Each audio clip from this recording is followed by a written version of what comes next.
Next stop, New Orleans, Louisiana.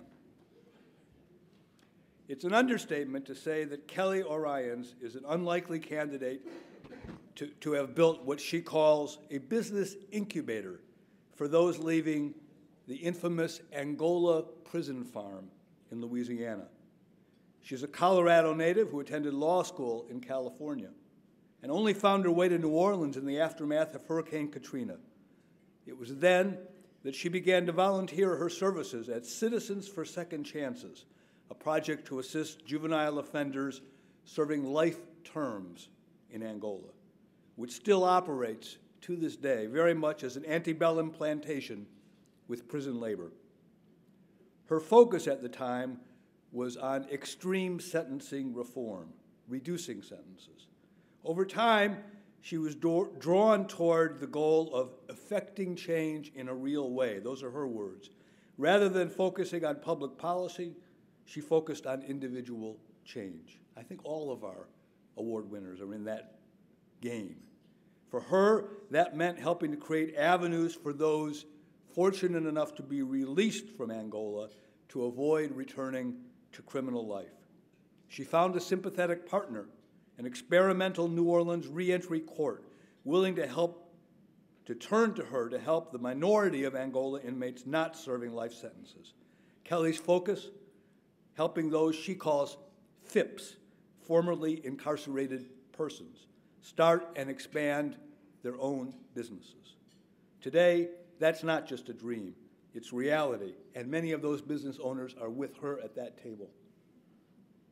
For the owners of the All-Pro Electrical and Plumbing Maintenance Company, the Real Gentleman's Barbershop, the Flight Night Car Tinting Service, all have benefited from legal help to incorporate small startup loans, getting occupational licenses. We know those can be very serious barriers, all on a shoestring budget of not much more than $200,000 a year in a small building in the shadow of the New Orleans Criminal Court. As a staff member at that court told me about Kelly, never met anybody like her. She's the definition of an unsung hero. The men you meet through the business incubator have literally had their lives transformed because of her relentless help. Ladies and gentlemen, from New Orleans, Louisiana, nominated by Cheryl Dorsey of the Echoing Green Foundation, the founder of Rising Foundations, and some of her business incubatees, Kelly Orians.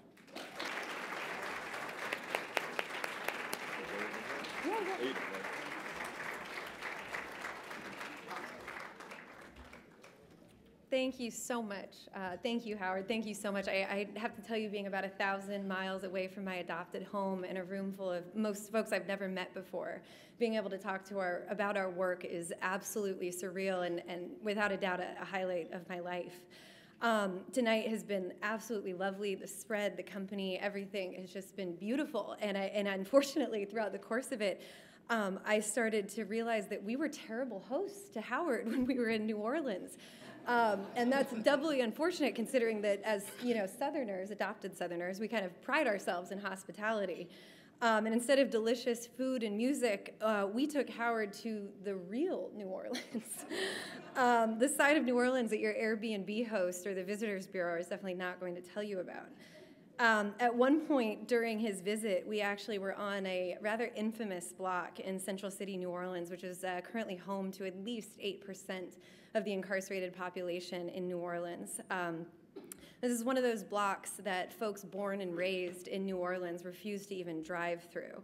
And so I got to give it to Howard that when we went there, not only did he get out of the car, I turned my back for just a second, and he was making friends with some local entrepreneurs, if you will.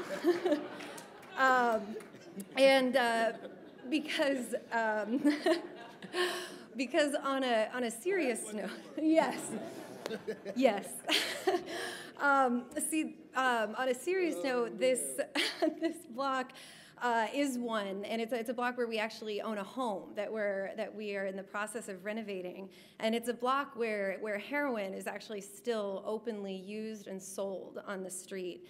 It's a block that you could witness a police chase, you could witness a shooting. Actually, this evening, as we were enjoying dinner, we got word that a friend of our organization, a customer of one of our small businesses, was actually murdered a couple blocks from that house.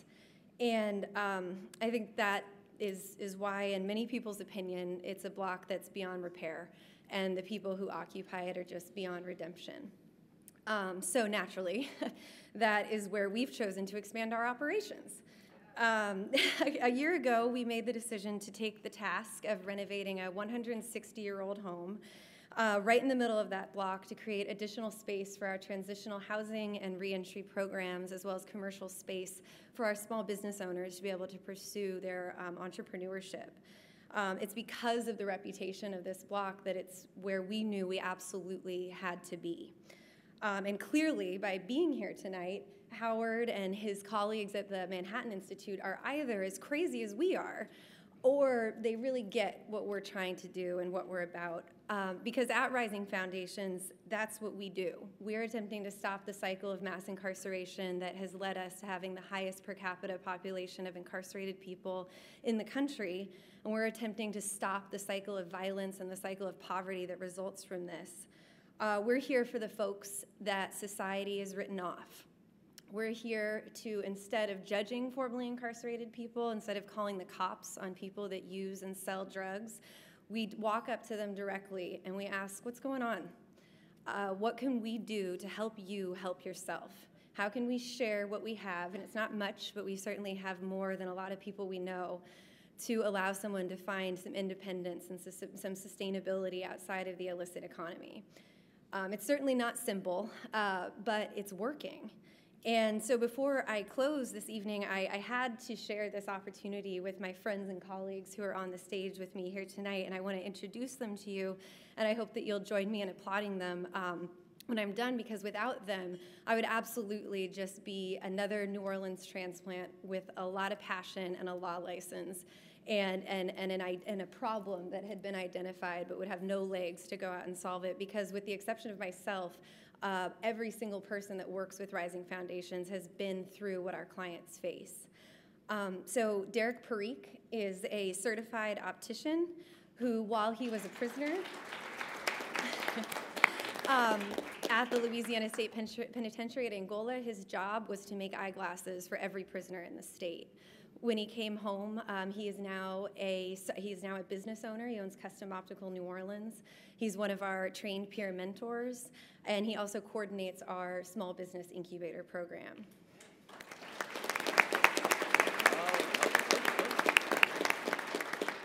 Henry Bias is co-owner of All Pro Maintenance Services, and he is also one of our peer mentors. And I think it's fair to say that Henry actually has one of our most challenging caseloads, because he works with quite a few of our clients who have long-term substance abuse issues. And in between being a father of 3 and a small business owner and a peer mentor, he still finds the time to never miss a call from one of our folks, because we know that no matter how much progress we make, something small can turn into something major that disrupts someone's path to stay out of prison. So thank you, Henry. Nutrell Brown is co-owner of All Pro Maintenance Services with Henry, and Nutrell was actually one of the first people that I approached about small business incubation, and today he actually is his ongoing battle with the parish of Jefferson Parish and the Sheriff's Office to deal with 10-year-old traffic tickets that have literally quadrupled and more to a state of $60 traffic tickets that are now worth close to $10,000. He was the inspiration to start a communal loan fund that allows people to overcome those barriers. Thank you,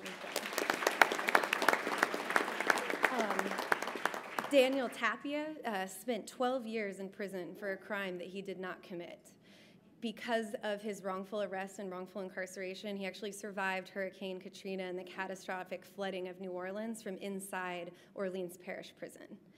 He, despite this incredible struggle in pursuing the appeals that ultimately led to his release, not even a day went by after he got out of prison, not even 2 years ago. Daniel's only been home for 2 years, and every single day he has spent his time helping the people he grew up with transition home, including the other day when he had to put me on hold while literally carrying a friend of his that he grew up with up a flight of stairs because he was paralyzed from the waist down from being shot, and it was not a wheelchair accessible building. That is absolutely not Daniel's job description, but it is absolutely his character.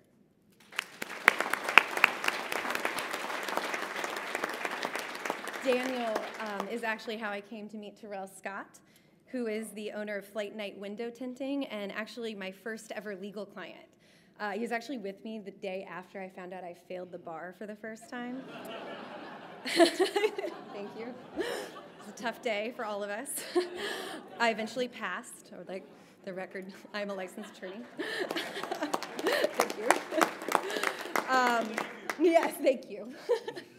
And he was the first person that I attempted to get a driver's license reinstated. I tell you, I had no idea I would become as passionate or as opinionated as I am about the Department of Motor Vehicles, but I am. He was with me the day that we actually occupied and refused to leave the Office of Motor Vehicles until they would finally agree to reform their policies to allow people coming home from prison to get their licenses. And we won.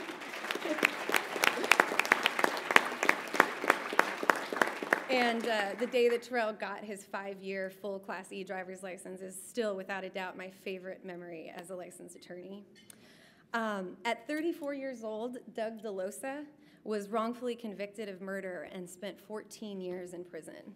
He personally appealed his case. He was an inmate lawyer, and he personally handled his own appeals from the Louisiana State Penitentiary at Angola, and he won.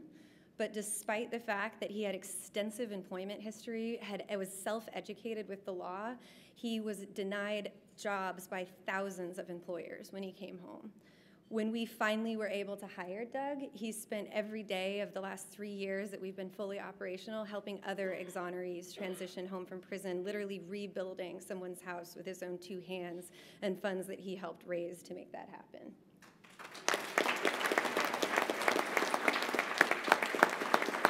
Last, but certainly not least, is the youngest member of our crew, Alvon Jones.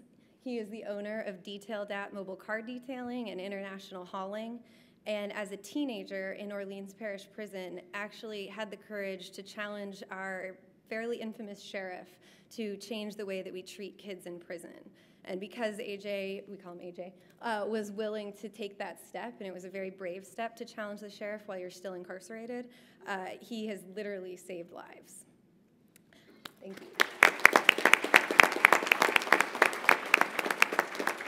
So every year in Louisiana, 15,000 people are released from prison, and within 5 years, over half of them are going to return. But thanks to this team of fathers and business owners and mentors, we're putting a stop to that. So on behalf of my team and the over 170 clients that we serve, thank you so much for acknowledging what we do and for acknowledging the lives of people that we serve. And just thank you. Thank you so much.